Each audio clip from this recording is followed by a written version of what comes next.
Hi everyone. Well, we are into week 2 of our Thessalonians study, and this week we're looking at chapter 2, 1 to 16.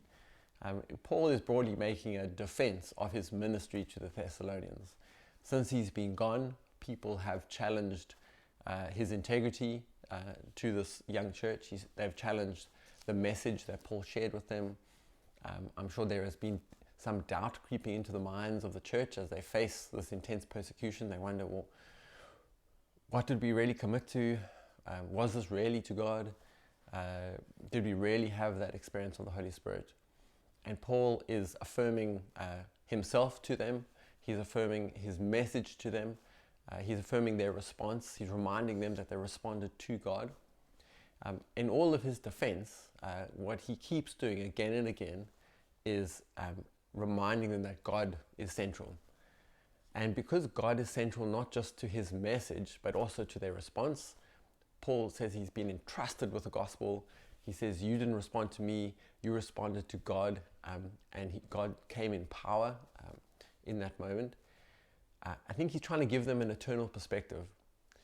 And he's writing to a church that is certainly having some challenges, but because he's saying, remember that this is not my message, it's God, and you didn't respond to me, you responded to God. I think what he's saying is, guys, everything that's happening to you is happening in an eternal context. Later in Thessalonians, he talks about the vengeance of God that is going to come back to punish the people who are oppressing them. But his message to the church remains steadfast as live a life worthy of the calling on your life. And for us, we will encounter situations in life that don't have a great go-to verse. In modern times, things have changed. Sin looks different to how it did at the time. Our culture is a bit different. And so it's important for us to have these broad stroke principles in place. We're being discipled by our modern culture, which says that, if it's right, then it's going to work for everyone. It's all about inclusivity. It's about not offending people, about a personal truth.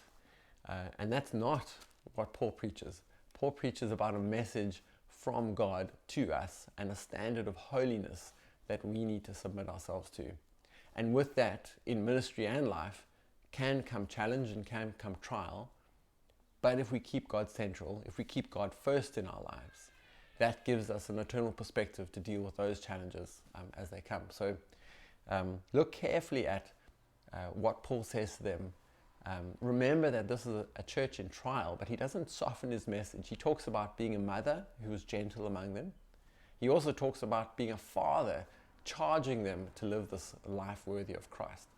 And so as we think about our lives, we think about what ministry holds, we think about what it means to be faithful to God in a at times corrosive culture.